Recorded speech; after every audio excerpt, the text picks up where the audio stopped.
Shalom. Selamat pagi Bapak Ibu Saudara-saudara yang dikasih Tuhan. Kita kembali bertemu dan dengar-dengaran firman Tuhan pada pagi hari ini. Untuk itu, mari kita siapkan hati kita bersatu di dalam doa kepada Tuhan. Bapa yang bertata dalam kerajaan surga, selamat pagi Tuhan. Terima kasih atas penyertaan-Mu, perlindungan-Mu. Kami mau dengar-dengaran firman-Mu pada saat ini. Berikan kami hikmat, marifat, berikan kami kekuatan agar firman itu menjadi rema dalam hidup kami. Di dalam nama Tuhan Yesus kami berdoa. Amin. Baik, Bapak, Ibu, Saudara-saudara yang dikasih Tuhan, renungan kita pada pagi hari ini diambil dari Matius 4 ayat 1 sampai 11, pencobaan di padang gurun. Maka Yesus dibawa oleh Roh ke padang gurun untuk dicobai iblis. Dan setelah berpuasa 40 hari dan 40 malam, akhirnya laparlah Yesus. Lalu datanglah si pencoba itu dan berkata kepadanya, "Jika engkau anak Allah, perintahkanlah supaya batu-batu ini menjadi roti."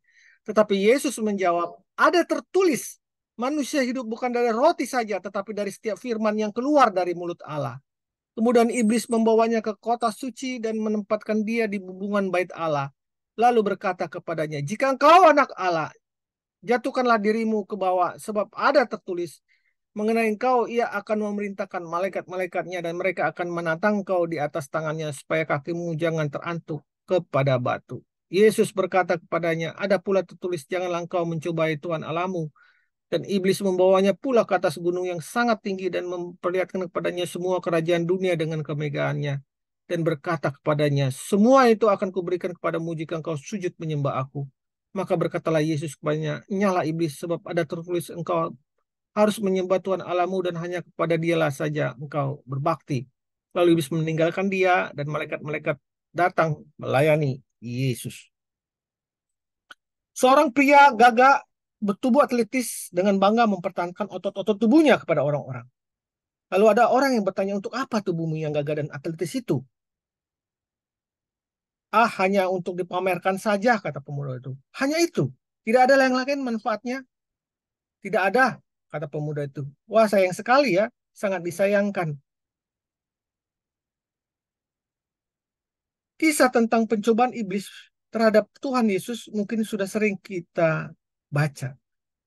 Dan Tuhan mengatakan untuk melawan iblis itu dengan ada tertulis. Dia berkata demikian melalui firman Tuhan, "Jangan mencobai Allahmu, ada tertulis." Karena dia sendiri sudah ada di dalam firman itu.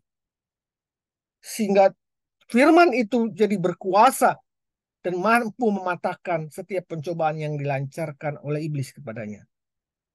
Bapak Ibu dikasih Tuhan, banyak orang Kristen yang tidak dapat mengalahkan iblis karena mereka tidak mentaati, tidak ada di dalam firman itu. Waktu mereka mengatakan ada tertulis, iblis nyala. Tapi jika kita tidak hidup di dalam Tuhan, jika hidup kita penuh dengan kepura-puraan, jika kehidupan kita penuh dengan iri hati, dengki, tanpa memperhatikan sebab akibat, babi buta dengan kedengkian hati, maka suaramu tidak akan didengarkan oleh iblis. Bahkan iblis mengatakan, "Hei engkau, mengapa kau berkata demikian? Bukankah engkau adalah bagian dari kami?" Mereka hanya sekedar membaca Alkitab. Mereka hanya sekedar melakukan rutinitas beribadah. Mereka hanya sekedar berdoa. Tetapi roh mereka tidak bergeming sedikit pun untuk ada di dalam firman. Orang demikian adalah orang-orang yang sia-sia dalam hidupnya. Jika kita ingin berkemenangan atas pencobaan iblis, maka kita harus mempraktekkan firman itu dalam hidup kita sehari-hari. Jika mungkin hidup kita penuh kedengkian, penuh dengan iri hati dengan orang, maka pada saat ini bertobatlah dan datanglah pada Tuhan, minta ampun kepada Tuhan dan mohon dilepaskan rasa dengki dan benci. Bukankah 7 dosa yang sangat berbahaya itu salah satunya adalah iri hati, kesombongan dalam hidup manusia. Teladanilah cara Tuhan dalam mengalahkan pencobaan iblis. Dia rendah hati. Dia tidak peduli dengan orang-orang yang mau merancang-rancang kejahatan dalam dirinya. Karena dia melakukan hal yang benar. Yang dia percayai itu adalah langkah yang harus dia lakukan. Dengan demikian, kita bisa mengalahkan pencobaan yang dilancarkan oleh iblis kepada kita. Jangan jadikan firman Tuhan hanya sekedar pajangan, sebab iblis dapat dikalahkan hanya dengan firman Tuhan yang kita taati melalui hati yang tulus di dalam Tuhan. Mari kita berdoa. Bapa Surgawi, ajar aku menaati firman-Mu, bukan membuatnya hanya sekedar pajangan, bukan membuatnya hanya sekedar dilihat orang, tetapi aku dapat mengalahkan pencobaan iblis karena aku di dalam firman-Mu itu. Di dalam nama Tuhan Yesus aku berdoa. Amin. Tanpa menaati firman Tuhan, Anda dikalahkan oleh iblis.